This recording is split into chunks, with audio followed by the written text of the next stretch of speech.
moment. Well, that's okay. I'm so busy I can't even accommodate everybody. So.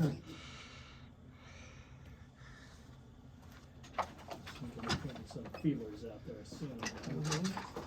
Oh, and those tickets I got rid of on Spokane Craigslist. Oh, nice. Yeah. So gave them away to some random. It's like, well, your lucky day. Mm-hmm. Right on.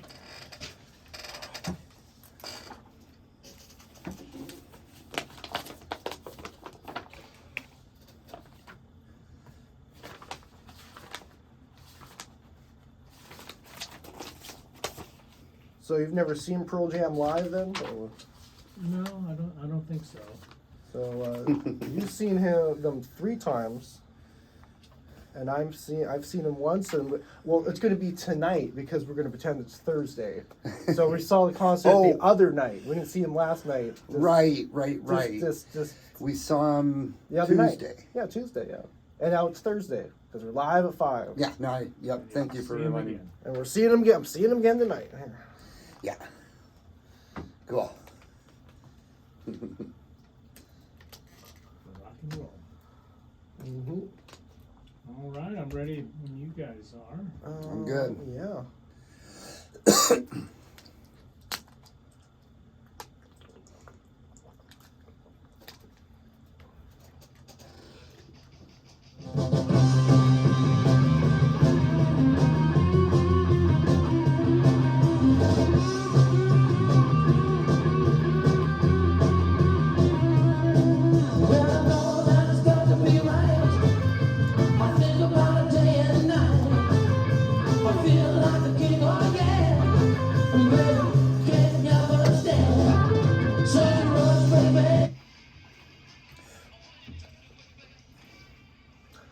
Guys and dolls, cats and chicks, you're listening to Viva ENT, rock, pop, and soul. I'm Devin, the chair dude.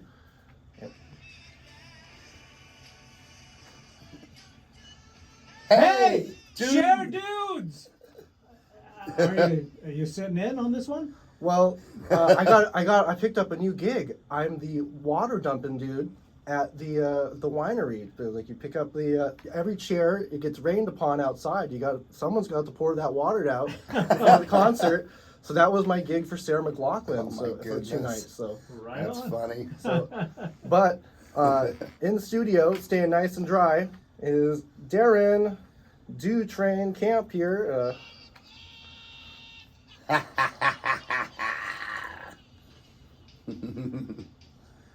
I thank you guys. Thanks for having me on. Welcome back to the show. Of course, Johnny couldn't make it today, so we're happy to have you stepping in. Thank you. I appreciate it. Right, Great living to our be here. crazy lives here. living our best life. Living the dream. And in the studio, of course, is the greatest producer in all of Washington State or Hey. Washington, D.C. Hey, it's Eric. CC Rider. And we're riding the gravy train today. Awesome. So, meanwhile, I mean, it might be pouring out rain at the Sarah McLachlan concert, but I've been walking on sunshine this week. 'Cause, Did you see Katrina and the Waves? I was gonna say that's a different band. I've been feeling more like KC and the Sunshine Band here. Well, we hope it gets sunshine soon. And for all those listening out there on the AM radio, you can also get the free KKNW app or to stream online on 1150kknw.com for sometimes it's a little clearer on some of these rainy days. So Sure. That's correct. and we're right in between 2 big jams. I just saw Pearl Jam with you, Darren, on Tuesday.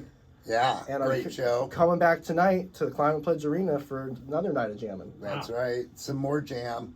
Was there something last night at Climate Pledge so they couldn't book? I think Back they to back? I think they wanted to take a day off Oh, to hey, rest. I don't blame them. Yeah, And they're in their hometown, Yeah. so Yeah, and they had proclaimed the 28th Pearl Jam Day. But officially, yeah. Officially, Dow Constantine, the city council guy. And but it's also Pearl Jam week. And so they've got a lot of other events going on around town in conjunction with that. I know today they have some kiosks up down at by Climate Pledge Arena at Seattle Center with merch.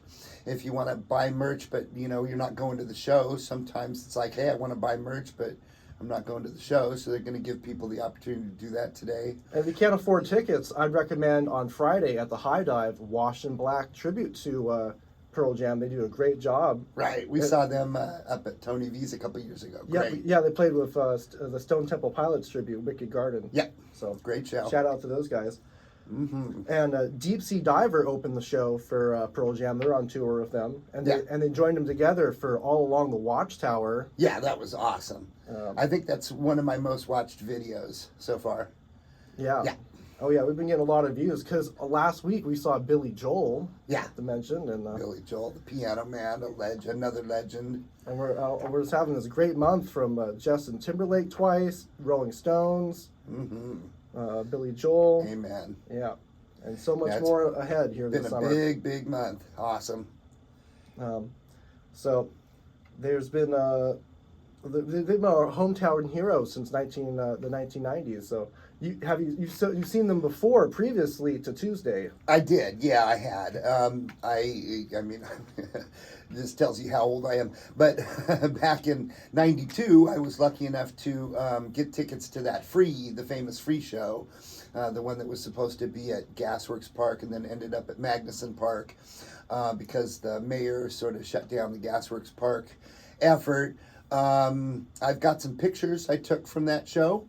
They're not that great because it was, it wasn't a cell phone camera. It was an old actual film. Yeah, actual film camera. My buddy who I went with, Dave Rock and Roll Smith, and shout out to him. He took some great pictures, and of course that was the famous one where Eddie climbed up the stage, like rafters. Yeah, up into the stage rafter thing and hung from the stage and sang some stuff, and then I believe that was in the video for Even Flow. Yeah, and then he slides down the microphone cable like Tarzan. I think that was shot at the Moor. The separate one. Because the Free show, of course, was at Magnuson Park. Okay. And he did the famous hanging from the rafters thing there for sure. He took the microphone up with him and then strung the microphone cable up over the rail, up above the stage, and he was hanging and he had put it just right in front of his mouth.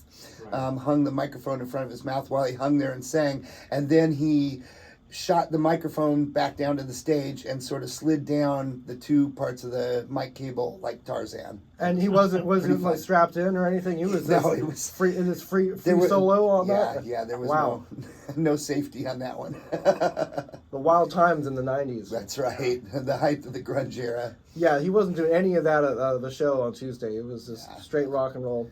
Yeah, and then in December of '93, the next year, because that was, I think, in September of '92. In December of '93, I went and saw the Fight, Hate, Educate little concert that they did with Six in the Clip and somebody else. It's funny because my dad had some connections at the Seattle Center. That one was at the Mercer Arena, the old one that no longer exists. And my dad had some connections. He knew a guy on the board at the Seattle Center, so they got me free tickets.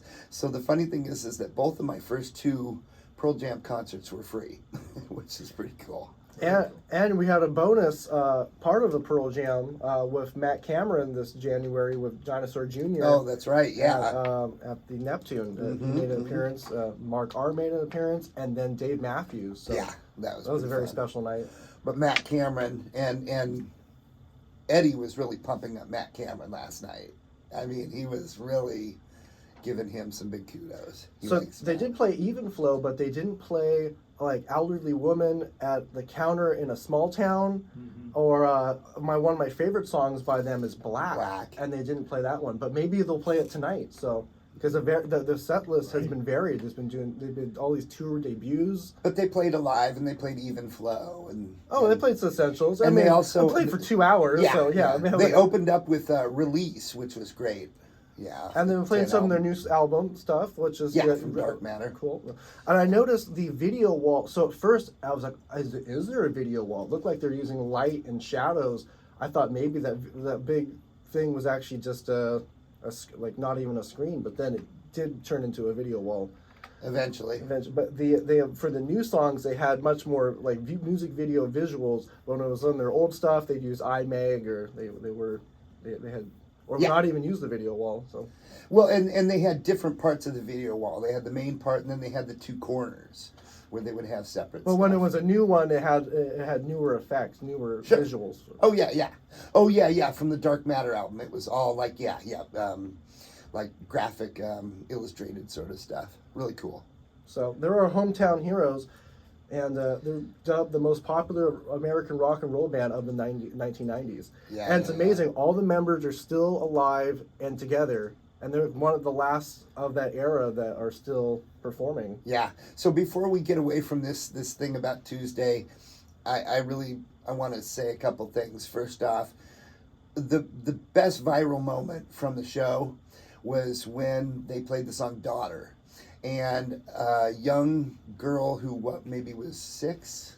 What do you think, Devin? Something like that. 5 or 6 or something, was there with her mom, and mom got the girl up on her shoulders and sort of pushed her up towards Eddie because they were right up in the front. And Eddie sang to her and shook her hand and stuff. And then later on in the show, Eddie was throwing tambourines out to people in the crowd, and he made sure to get that little girl a tambourine later. Second viral moment from the show was the fact that unfortunately on Monday, Bill Walton, the famous basketball player and broadcaster and famous deadhead, had passed away, and they did a dedication for the song Man of the Hour to Bill Walton, and did some video tribute to him up on the boards, which was really cool because Bill Walton was a cool guy. I actually met him just right down the street from where we're recording this right now at Factoria Mall. I met Bill Walton and got his autograph. Real nice guy. So those are probably two of the bigger moments of the show. Wow. Yeah, it was a really fun experience going out. So, you have any favorite songs by Pearl Jam, or Oh yeah, lots of good ones over the years.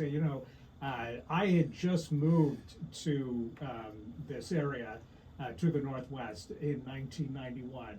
So it was interesting. I originally from Northern California, moved up here in 91, and it was really something to suddenly be in a place where all the music was taking off and becoming huge. I mean, Nirvana, like basically the month that I hit, Smells Like Teen Spirit dropped on MTV, and that really did change everything. Yeah. And the two biggest bands of 91 were Nirvana and Pearl Jam. Yeah. And I was more of the Nirvana fan than a Pearl Jam fan, although of course you could be both. I liked Pearl Jam, but for me, Nirvana were my band. But I always admired how, like, Pearl Jam, how they acted and how they dealt with the success, which I think it's obvious that they dealt with success a little better than Nirvana did. Yeah, a lot differently. Yeah. I definitely grew to respect them quite a bit over the years as they just kept going, doing what they wanted musically, and did what they wanted with their fame very intelligently. And yeah, so I think they're one of those great American rock bands, and they turned out to be one of the biggest bands of all time. Although when you look at the charts from the time, because these songs were played like every hour on MTV when they dropped these videos for months on end, you would think that they would have all been like #1 in the Billboard Hot 100. But actually, a lot of these songs didn't chart in places that you would have thought. Like their first song, Alive, that got a ton of play on MTV. And it didn't even chart on the Billboard Hot 100. Hot 100, yeah. It did chart on the mainstream rock chart, and it charted on the U.S. alternative rock chart, went to number 18. But yeah, they didn't bother the the Hot 100 until 1994. Right. So, Wow. Which is wild. And I think it's partially because people were buying the album, the debut album 10, rather than buying singles for Pearl Jam. They wanted that full album. Because all those songs are great on that album. Yeah, they had a ton of singles from it, and the God. album ended up now at this point being certified diamond status, Yeah. which I believe is 13 times platinum. It's rare. So yeah, So rare. Very, Yeah, and the very songs popular. and the songs that weren't singles probably could have been. I Sure. mean, a lot of them. But yeah, the metrics might have. I mean, how do they keep track and all counting of that? They're switching to digital too. Right. So yeah, the way they kept track, I was like, Well, the singles from 10, the debut album, were Alive, Even Flow, And Jeremy. And yeah, so that's 4 big hits from the debut album. Pretty amazing stuff. Yeah, And this, of course, is Alive. yeah, an awesome song.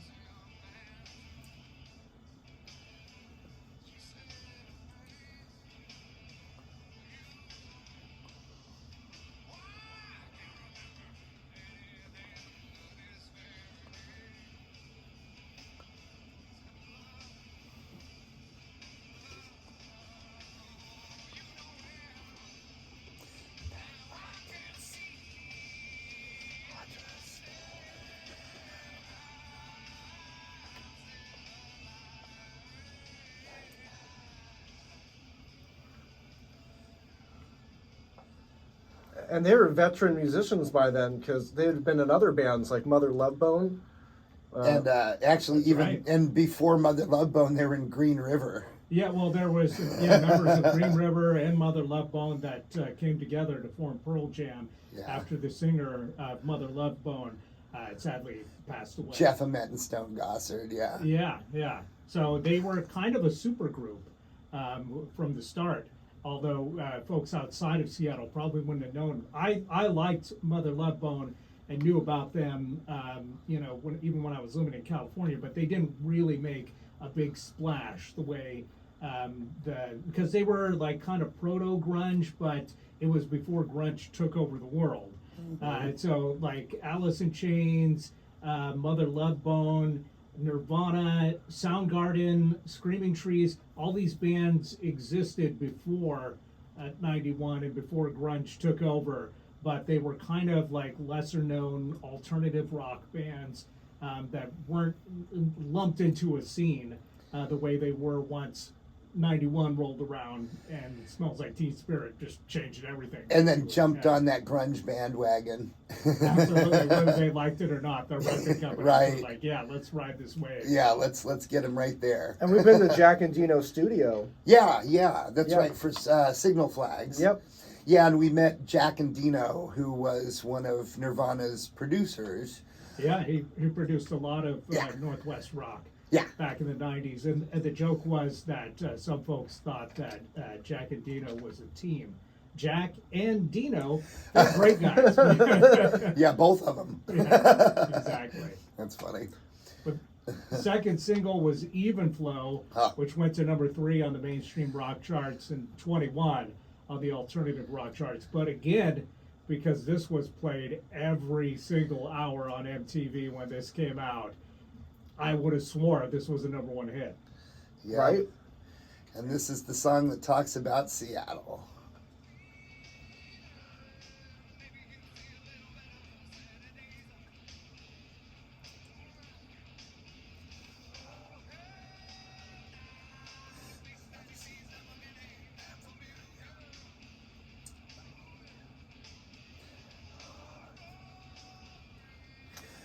And this is the song I was introduced to for Pearl Jam in Guitar Hero 3, and I played this song regularly. Right. Because my parents didn't really listen. I mean, maybe they had some Pearl Jam albums kicking around, but it wasn't on regular rotation in the 5-disc changer. And just to show like how big like a cultural impact Seattle and grunge and Pearl Jam was making, there was a skit on Saturday Night Live with Adam Sandler kind of doing a faux Eddie Vedder Right. thing and trying to do that quick vocal that he does in the even flow. Yeah. Almost like paying homage to John Belushi spoofing Joe Cocker, Right. right?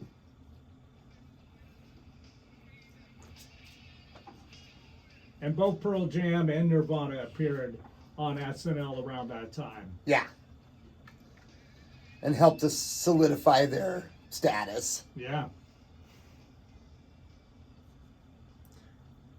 Well, I'd like to hear a Mother Love Bone song if we can. Do you know Chloe Dancer, Crown of Thorns?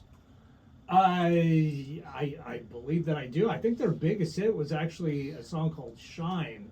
Well, there's a couple of Well, months. they also had a great song called Lady Godiva Blues. Well, we have to tap into some of the roots. They got some great stuff. And of course, very sad that Andy Wood passed away, the singer. Stargazer, I think, was another. Yeah, huge yeah. one for them. Yeah. And then that sort of paved the way for Eddie Vedder to sort of make his big, debut. Are they the Pearls?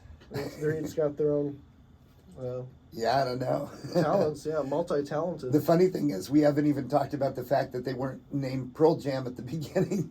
They were named Mookie Blaylock after that basketball player.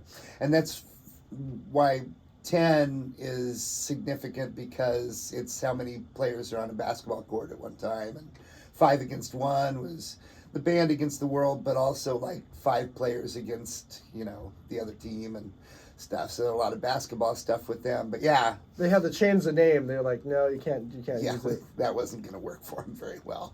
And then, of course, now there's still controversy over what Pearl Jam really means. Yeah, and it's interesting because Eddie Vedder wasn't in the original lineup of the band, and the band actually wrote the album before he joined. So he had to go and write the lyrics over the music that already existed. Yeah.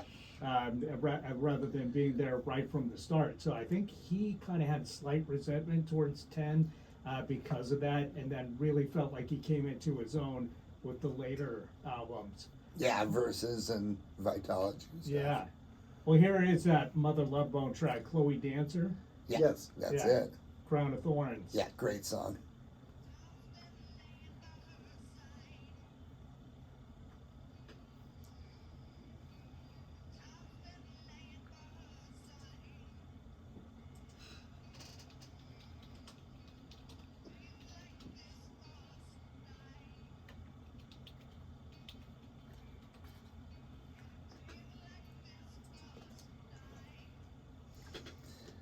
And unfortunately, he did.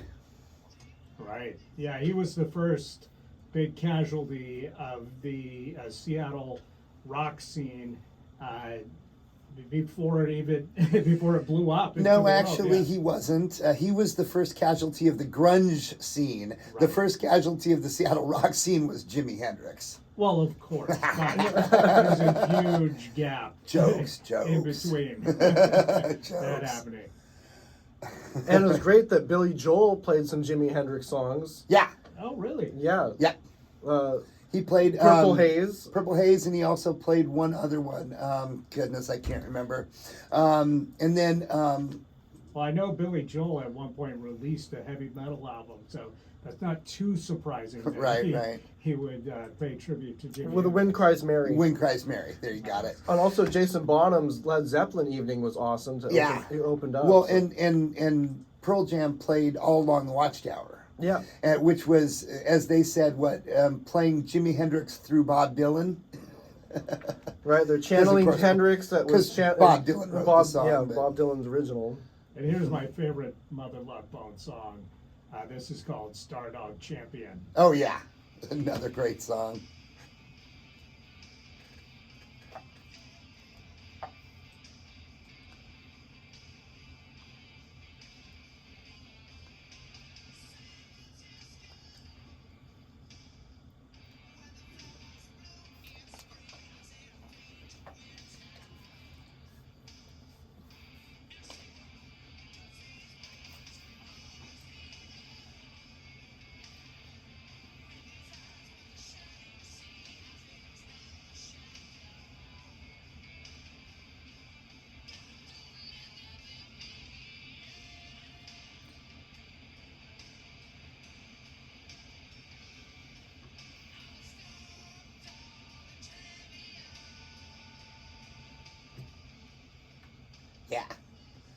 That's good stuff right there. Yeah, it really is that proto grunge too. Before Yeah. grunge was a thing, before it had been given a name. Uh-huh. They were definitely pioneers. That's some pretty heavy stuff there. Yeah, yeah. I like that. So Pearl Jam in 1993, the MTV Music Awards won for Video of the Year and Best Group Video, but the band refused to make a video for Black, and it started this trend of they refused to make videos for their songs. Yeah, we on our way over here, we were listening to a little documentary, and we were listening to the part where they're talking about how Pearl Jam, after the whole controversy of the Jeremy video, being very ambiguous about what the ending sort of meant. Right. Um, Kind of implied that Jeremy kills himself in front of his Yeah, class. well, that's what happened. He blew his brains out in front of his class. But a lot of people thought he blew away the class. Right. A lot of people were confused and thought that he was actually blowing away the class, and so Eddie was really not happy about some of the reaction and response to that, and decided that he didn't want to Just be keep the meaning in the music. Yeah, keep the meaning in Because the- once you put it on a visual, then it's it changes things sort of in a way. Yeah. And so he decided, he wasn't going to be in any more vids, and it really didn't hurt him. he said, I don't want to remember our songs as videos. Yeah. And that was so anti to the thinking of the day, The thinking of the day was, my God, we've got to make videos and Absolutely. get ourselves Well, out there. It had served them so well because Jeremy got a ton of video play, and in Yeah. fact, this was their biggest hit off of 10, and actually made the Billboard Hot 100. Went to 79, but the mainstream rock charts again and the U.S. alternative rock charts was a number 5 hit. Right. For those. And this was one of the ones that started charting worldwide for them as well. Mm-hmm.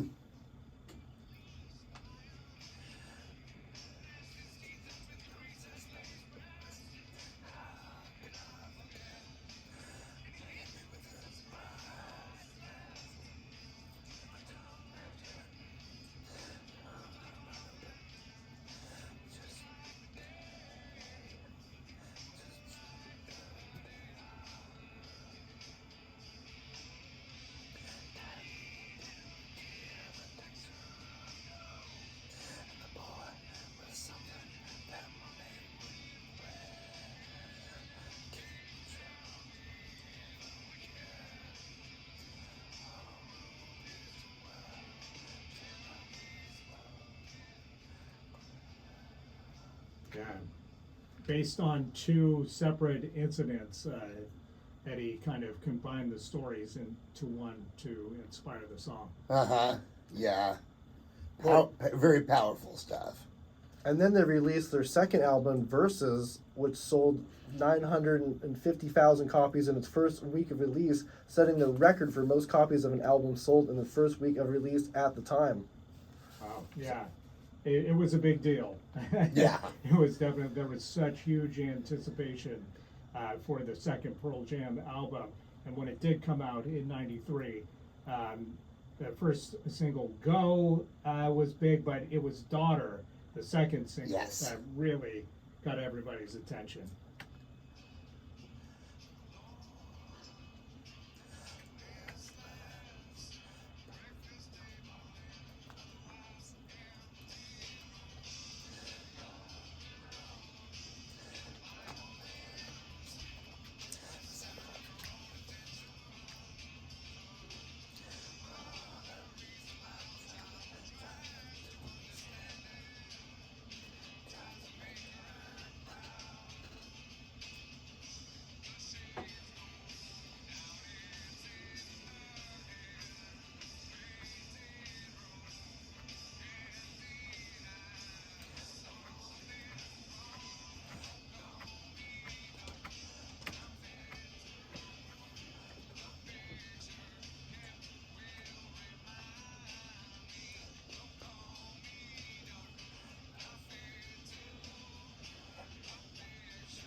He's like, please don't call me. I'm getting too many phone calls because the band was blowing up pretty big and everything was getting pretty crazy by then. Yeah.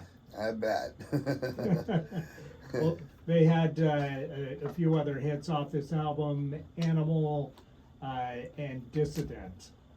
But, you know, it didn't really do as well as the debut 10. And I'd say probably their third album, Vitology, was probably bigger than Versus. Would you say that, Darren? A little bit, yeah.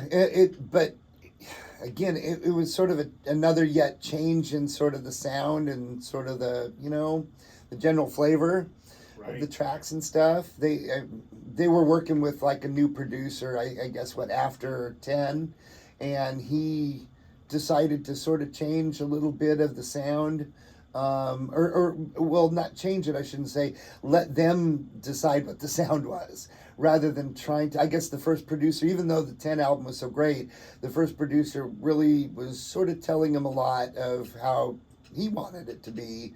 And when they got, what his name was, O'Brien, and he was like, I just want to let these guys sort of do what they want to do. You know what I'm saying? I don't want to really interfere.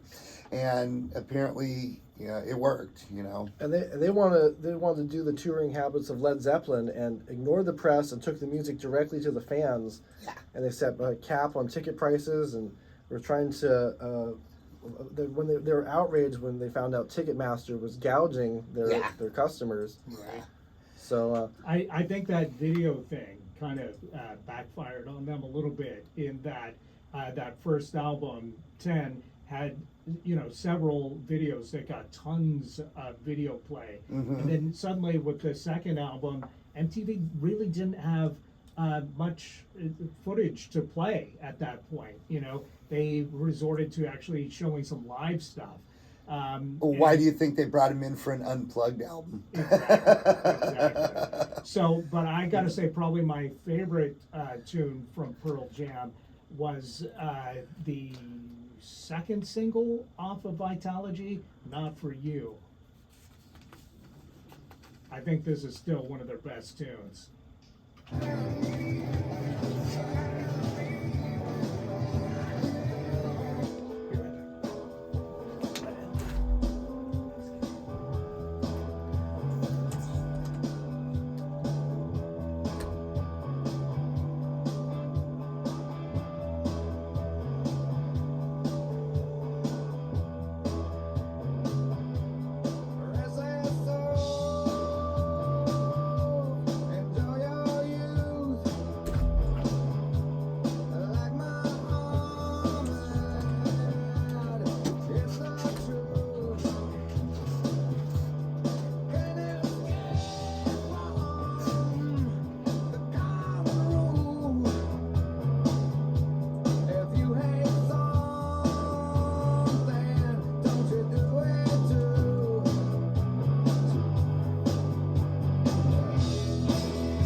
and they were like a '60s band putting these on records. How retro now that we have CDs. Right. Yeah, at the time it was very important for certain bands to also have vinyl come out, even though at this point, I'd say the early 90s, vinyl had pretty much disappeared from the landscape. Certainly new records were barely, if at all, released on vinyl. Right. It was all CD. Yeah. Yep.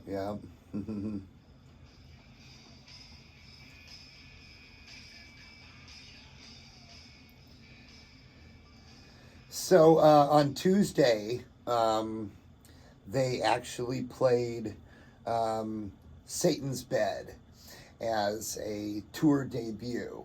And Eddie was funny. Remember what he said before the song? He said, I'm a little bit nervous about doing this next one. Don't say the name Satan in vain. Yeah. Yeah, he said, don't take Satan's name in vain or something. Very interesting. Well, 30 years ago, the band canceled their 1994 summer tour in protest to Ticketmaster. So. I always admired their stance against Ticketmaster Yeah. because Oh, yeah. I mean they essentially have a monopoly to this day on ticket sales, and they've always added way more Exorbitant to fees it. sometimes. Exorbitant fees. Well, yeah. I guess speaking of which, in the news right now, the government is going after them. They're finally. they're cracking going down after fees. because they're a monopoly. So we'll see Yeah, what happens here. so hopefully that'll make things better. But yeah, back in the day, especially in the '90s, early days of the '90s, there wasn't the internet. Yeah, of course. There wasn't like these boutique ticket sales things like brown paper tickets, etc. Oh, secondary ticket market stuff. Yeah. Well, no, there not only was there not that, but there wasn't even like other companies. Ticketmaster had the only like national network where you could go and buy tickets at various like shops, like music shops. And Yeah, stuff to get tickets. And then not It was too all long. paper, Not too long after essentially. that, though, there were some other ones like Bass. I mean, I remember Bass Ticket Outlet. Right, all that got consolidated by Ticketmaster. Oh, essentially. okay. They're Yeah, affiliates. yeah. Yeah, they're. That's when they really became a monopoly. Right. Okay. You go to Sears and get tickets. Yeah, because I remember when I was in college, I went to a Bass Ticket Outlet, and got tickets for Heart when I was in college down in California. Did you ever have to stand in line and wait for tickets sometimes? Yeah, Oh. did you ever camp out Oh, I overnight? did. I did that one time, and then I Trust said, "Yeah, me. I'm just gonna take a risk." Yeah, we did that probably. yeah, good call. No, we probably did that like 5 or 6 times. We ended up getting some front row seats for Yes when they did their reunion tour in '91, and because we were going backstage with Damn Yankees in '93, we ended up waiting overnight and getting front row seats for Damn Yankees for that show. Yeah, so it was a thing. So before we get away from Vitalogy, I was going to see if you might be able to pull up Better Man. That is one of Dave Rock and Roll Smith's and my favorite songs from that album. I remember going over to Dave's house in Kirkland when that album basically broke, and hanging out with him down his basement listening to that album. And Better Man was one of our faves. I like how each song tells a story. Yeah. Yeah, this was a huge song from that album. Yeah, great song. But oddly enough, not a single. Exactly. I would have swore it was by the amount of times that this got like featured like on live performances and stuff. Right.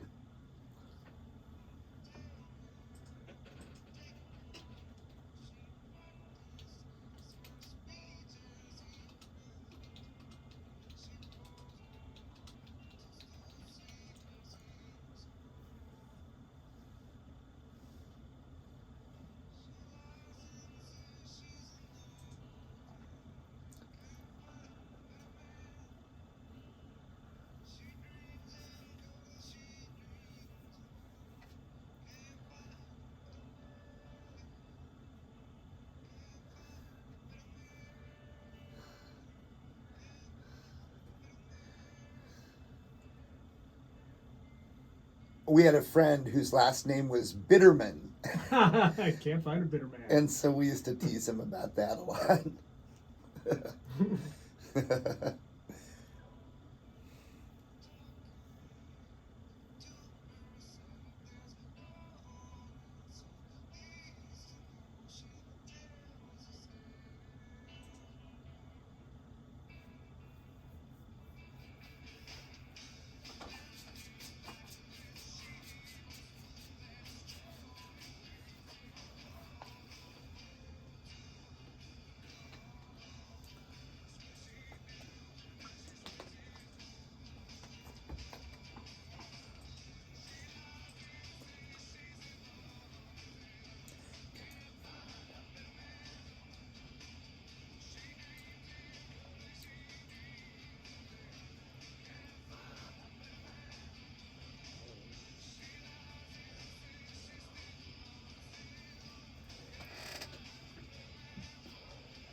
Yeah, really, after Vitalogy, it seemed like the band stopped really kind of caring about like radio hits, Sure. video hits, even like TV appearances and stuff. They didn't do a lot to promote their albums, but they had this huge dedicated audience, which meant that they would always have big album sales, and they would always have sold out shows and always be able to play like arenas and stuff. Yeah. And so it really became less about kind of playing the game, and they started playing by their own rules, which is pretty cool if you can get to that level, you know. And you want to know something funny?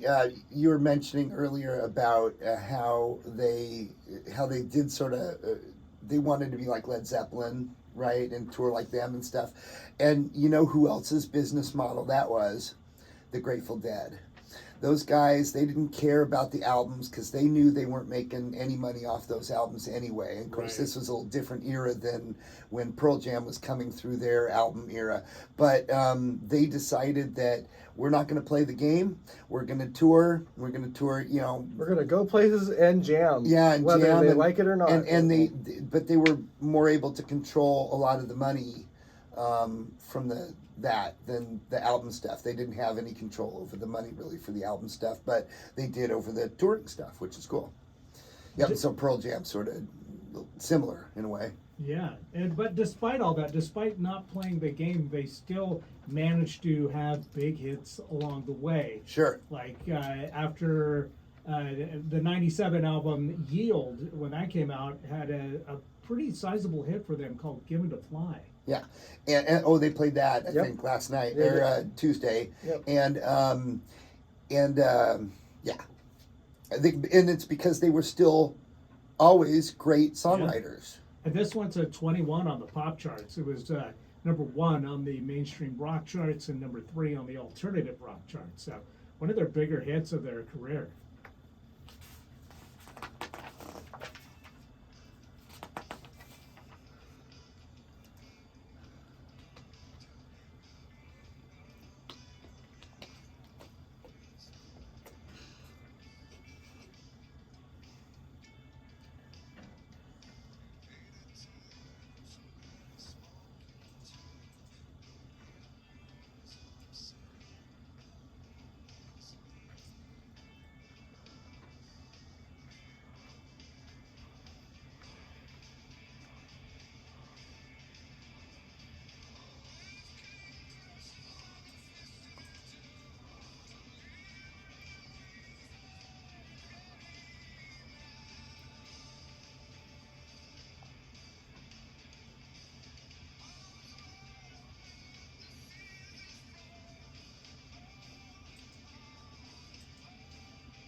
So on Tuesday, they also they as I said, they played that song, but they also from that album they played "Do the Evolution" when that was in the encore set, and then they also did the tour debut of "Low Light." It's another good song of that album. Here's a little bit of "Do the Evolution." Yeah.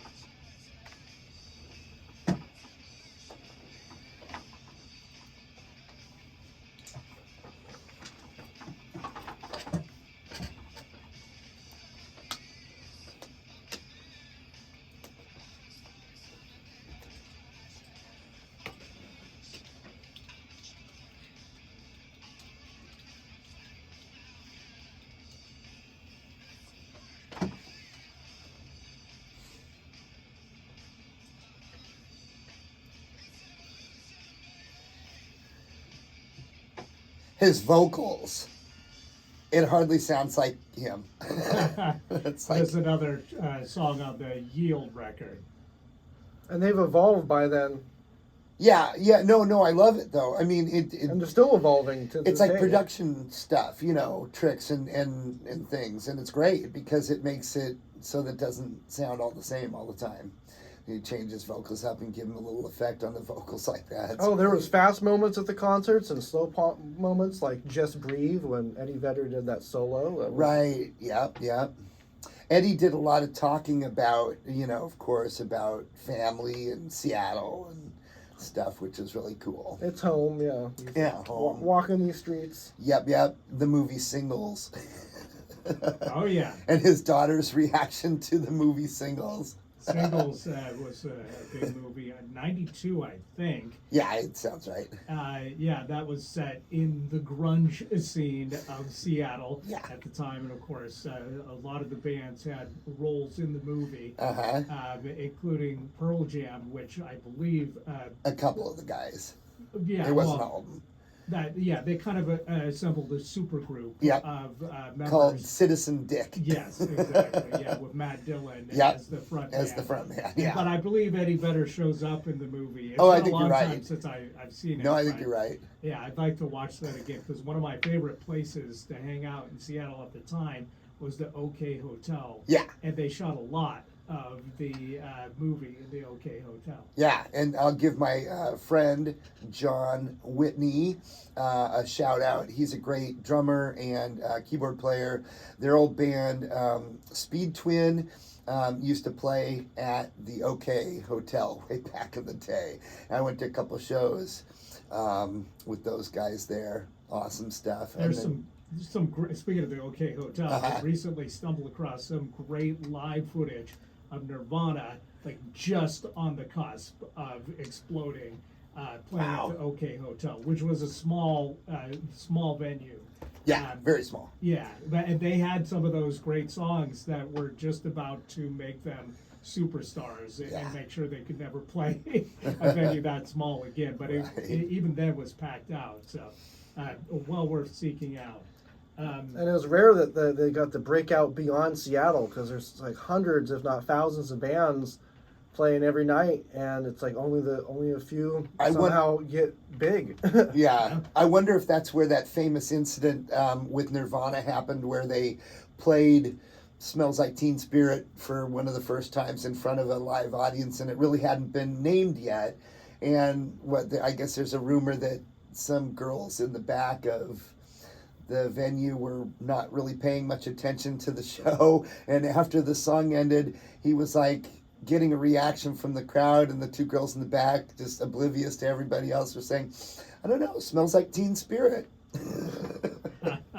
So apparently that's maybe the rumor about where that song was named. Actually, it was Kathleen Hanna, who was in several Riot Girl groups. She spray painted that phrase on Kurt's apartment wall Okay. one night, and then he called her and said, "Hey, can I use that for a title?" Oh, okay. And they did. Well, there's a better This is origin history. story. Yeah. She talks about it in her book. No, very cool. I like it. So, did they play Last Kiss? Because ironically, They did not. that I think Last Kiss ended up being their biggest hit, even though it wasn't on a Pearl Jam album. It was on a compilation album that was a charity album, and it, of course, was a cover song. But it wasn't really the vibe. He wasn't trying to make people cry. It was like kind of positive throughout the whole show. Sure.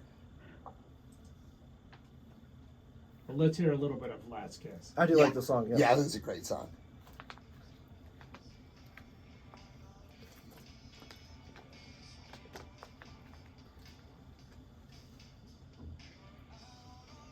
Now, this was a #2 pop hit for the band in 1999 and was on the No Boundaries, a benefit for Kosovar refugees album.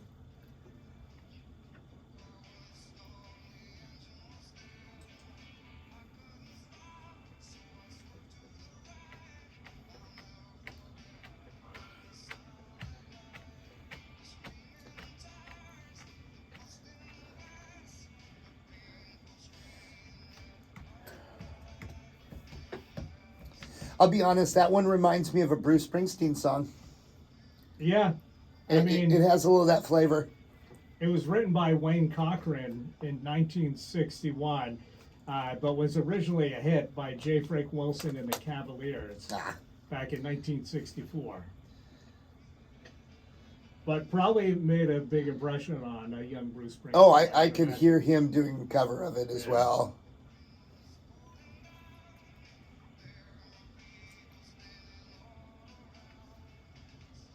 Well, sadly, guys, we're running out of time. I envy you for getting to see this phenomenal band 2 times in the same week. Is there anything you want to mention before we go? Anything you want to plug? Oh, well, if you want to get a song ready, maybe. Do you have a song ready?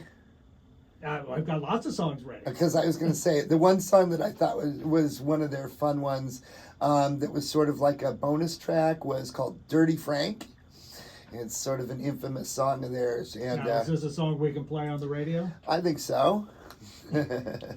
Yeah, it's not X.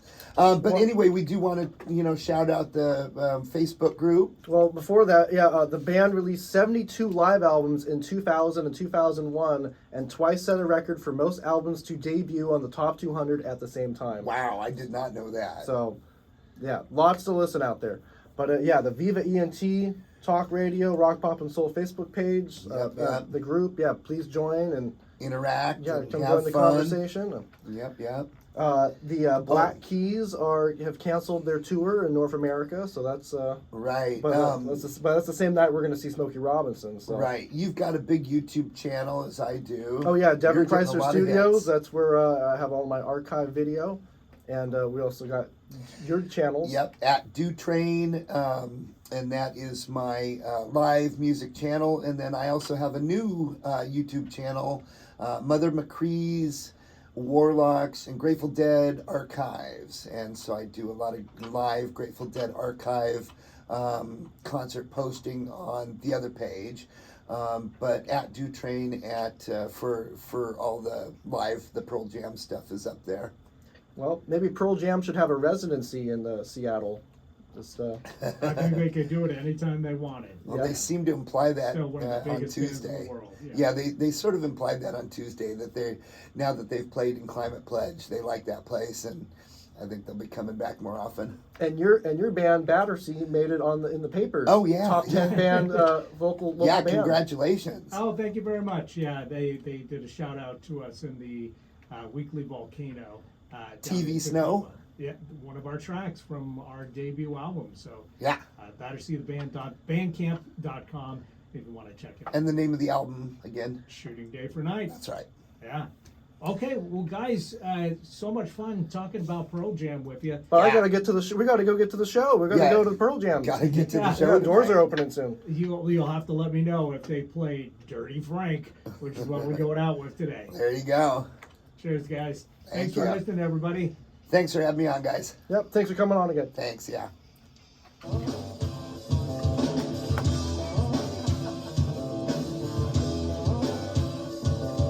Awesome. Yeah. Rockin' and poppin'. That's all we're talking about.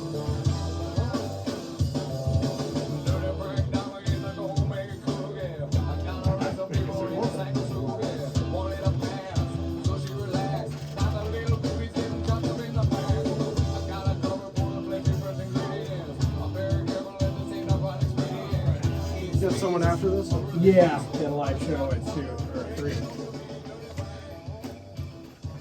Dirty Frank. Great song. I've never heard this before. So I'll tell you the funny story about this. When I worked at Seafirst Bank, one of the customers for our branch was the PR company for Pearl Jam, Alice in Chains, Soundgarden, Wow. Nirvana. And she regularly would come to my drive-through and deposit checks from these bands. And I wish I had had a cell phone. Right, you So can't- that I could take pictures of these, Because yeah, you It couldn't probably take would have got Because, fired. well, for doing yeah, I mean, I would have been very careful. But what I'm saying is that just Right, to, back then you couldn't bring a to film show like camera your in, friend, yeah. like, oh look, I just processed Pearl Jam's. So anyway, when that free show happened, I asked her if she could get me the inside track on some tickets, and she says, "Well, I'll see." And so about a week later, she comes to deposit some more checks, and she goes, "If you come to our office after work tonight, you can come get some free tickets to the free Pearl Jam show." So I went up after work, and people were you could only get like 2 or maybe 4. She gave me 8 tickets. Whoa. Wow. In the little envelope Like all with your all friends, the yeah. parking stuff. So yeah, I gave them to all my friends. But not only that, when I was up there getting them, she gave me those 2 CDs. The one was the Mother Love Bone one that I said I have the videos on my channel, and the other one was the Pearl Jam. It was Alive and Even Flow, but it had Dirty Frank and like one other song. It was like a very Like a rare thing. mixtape or- And of course, I sold it like an idiot when I Oh. needed money. Well, things come and go. Yeah, but but you know, the funny thing is now that I can do that, you know, MP3 downloading, you know, from YouTube stuff, I went back and captured all this. Oh, good, right? It sounds like Red Hot Chili Peppers. It does. It does, yeah. And they're playing too, like this week on Friday.